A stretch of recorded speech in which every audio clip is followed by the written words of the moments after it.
Hi everyone, it's Cody again with another lesson about personal narratives. I know that you have all these great ideas in your head or in your writer's journal for personal narratives, but today our target is I can use characters' motives to drive the plot. And my mentor text is those shoes. I will upload the video read aloud for you to watch as well. I know it's a children's picture book, but it is another great idea. Authors use these picture books as a genre for examples of a personal narrative, and I think that you can get some really good ideas in your own personal narrative from some of these picture books. So just keep that in mind as you write your personal narrative. When you start writing your personal narrative, which some of you, well, most of you I've seen in the video have already posted your personal narratives, you might ask yourself, where is the story going? What is the point I'm trying to get across? And what does my character really want, need, or desire? I know that when I was writing my personal narrative throughout, I was having a really hard time guiding the line of my story and figure out where I really wanted this to go and what I wanted my character to have at the end. So I'm going to teach you a strategy today to help you better understand how to use your character's motives to guide your personal narrative. So what are character motives and why are they important? So character motive is something that they really want, need, or desire, and they drive your story's plot line. They really help you figure out where things are going to happen, when they're going to happen, and why they happened. The character motive gives us that conflict so that our stories are not flat. There is a conflict in the story between what our character really wants or needs or desires, and the whole time the story is talking about what your character is doing to figure out how to resolve that, or there is a climax and a rising point that happens in your story involving your character that really helps you connect to the story. Going back to the lesson of reading like a writer, if you're reading this book like a writer, you're noticing how the author resonates on that one part, on those specific parts of what your character wants, needs, or desires. It follows a path to guide your reader. And another example, this book does a really good job of showing what the character wants and how the whole story is about what he wants, and it really drives where it's going, and at the end it's a completely new lesson that he learned.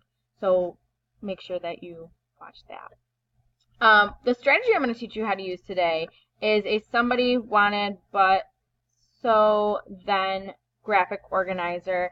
And in the graphic organizer, you can kind of draft out what your character wants, like who the main character is, what did they want, what the problem or conflict was, how they try to solve the problem, and how the problem was actually solved. So I used the read aloud of those shoes to help me fill out this graphic organizer. I'm going to show you today how I did that so that you can do this with your own story. So who was the main character? In the book Those Shoes, the main character was Jeremy. What did the character want? The character wanted the black striped shoes.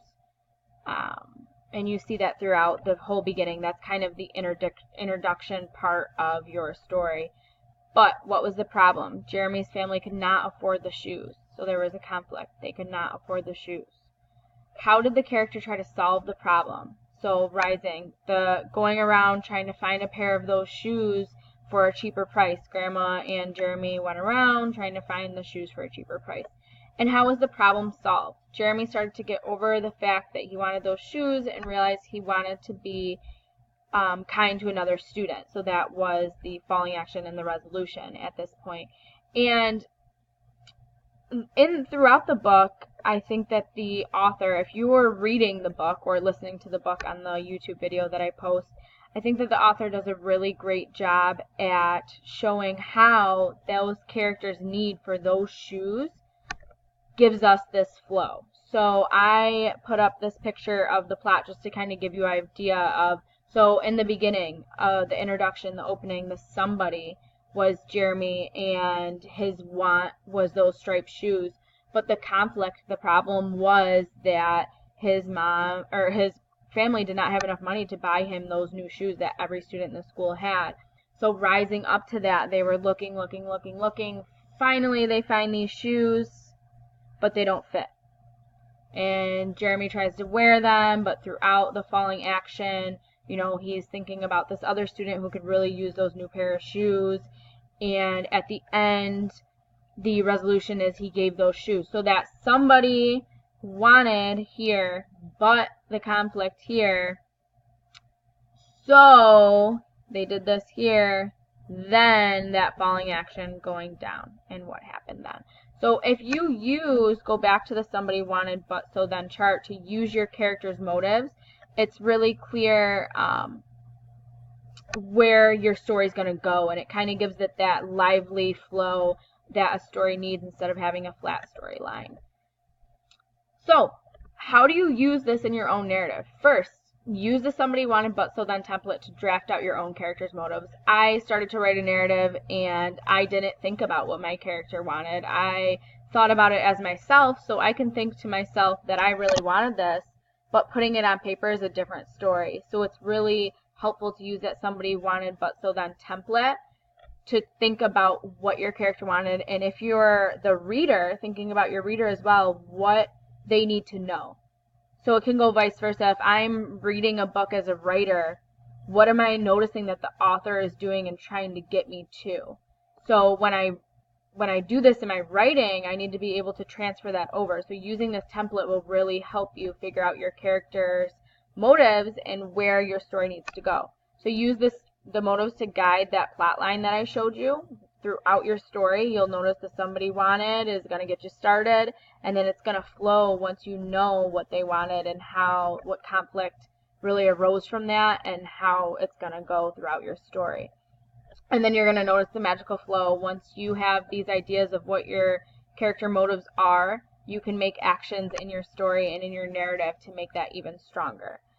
So I am going to challenge you to try to do this in your personal narrative. I know that some of you already wrote it and it's hard to go back, but I needed to reflect on this myself and go back into my own personal narrative and see what the motive of my character was and how I can use that to make my story so much more rich and have that conflict portion that we added. So after this, if you watch this video, I'll connect the somebody wanted but so then graphic organizer, and I'll also connect the read aloud of those shoes so that you can watch it and really get a feel for how the writer used the character Jeremy to guide the story and really make a nice personal narrative. So thank you guys so much for watching. I hope you enjoyed this video and it was helpful. If you have any questions, let me know. Have a nice night.